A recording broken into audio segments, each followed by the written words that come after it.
영산강 살리기 착공식을 하기 전까지 이 지역의 환경단체는 물론이고 대표적인 공공연구기관에도 의견을 묻지 않았다고 한다. 적어도 이 정도 국무총리가 와서 기공식을 할 정도 사업이면은 중앙에서 안을 만들었더라도 지방과 논의는 해야 됩니다. 그게 의견 수렴이고 참여 기회를 좀 확대해 주는 거 아닙니까? 우리 책에 나오는. 근데 한 번도 그게 없어요. 일방적으로 강의 특성을 고려하지 않고 진행되는 4대강 살리기 사업이 오히려 환경을 해칠 수도 있다는 우려도 제기되고 있다. 토목 건설 사업이니까 상대 환경을 파괴할 거는 사실이란 말이죠. 그러면 그렇게 환경을 파괴해가면서 과연 우리가 달성할 수 있는 홍수 예방 효과라든가 또는 수질 개선 효과는 별로 없다 이런 얘기죠. 그러니까 환경적인 측면에서 보더라도 왜 이것을 해야 되는지 이해하기가 참 어렵다. 녹색에 대한 개념이 서로 다른 것은 아닐까?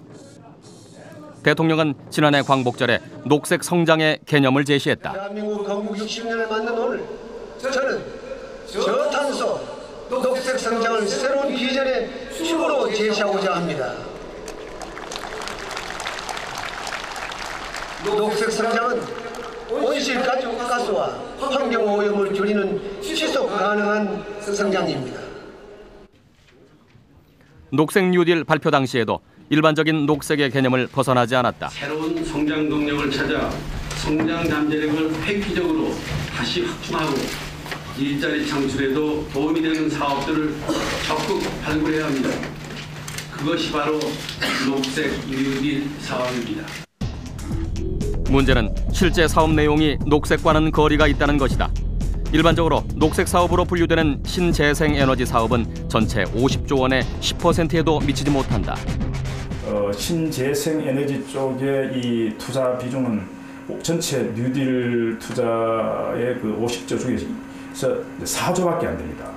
확실히 한국의 뉴딜은 지금 이명박 정부의 뉴딜은 건설공사 중심다 이렇게 할 수 있습니다. 그중에 특히 이제 핵심이 4대강 정비 산업에도 볼 수 있겠죠. 사업 내용이 녹색 뉴딜이라는 이름에 미치지 못한다는 것이다. 더구나 환경을 훼손할 가능성이 있는 사업도 적지 않기 때문에 무늬만 녹색이 아니냐는 지적까지 제기되고 있다. 녹색 뉴딜에서 녹색 부문의 고려가 부족하다는 지적이 있을 수 있다고 봅니다. 이것은 정도의 문제지 본질의 문제는 아닙니다.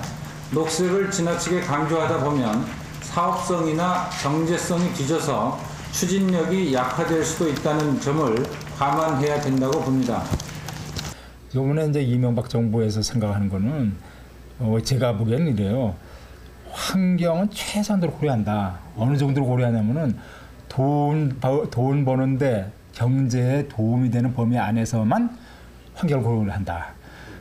만약 경제에 조금이라도 손해가 가는 환경은 그건 고려하지 않는다. 일자리를 만들자는데 반대할 사람은 없을 것입니다. 하지만 녹색 성장 사업으로 과연 96만 개의 일자리를 만들어낼 수 있느냐 하는 문제를 놓고 논란이 뜨겁습니다. 문제는 96만 개의 일자리 중 90% 이상이 단순 일용직이라는 겁니다. 사업이 진행되는 4년 안에 사라질 일자리입니다. 이 방송이 끝난 후 미국 대통령 취임식이 중계될 예정입니다만 오바마 대통령도 새로운 뉴딜 정책을 추진한다고 합니다. 미국의 뉴딜 정책은 어떤 내용을 담고 있는지, 한국의 뉴딜과는 어떻게 다른지 알아봤습니다. This plan must begin today. A plan I am confident will save or create at least 3 million jobs over the next few years. 녹색 뉴딜 정책도 본격적으로 점화하고자 합니다. 미국 대통령의 관저 백악관. 새로운 주인을 맡기 위한 준비가 한창이었다. 바뀌는 것은 대통령만이 아닌 듯했다.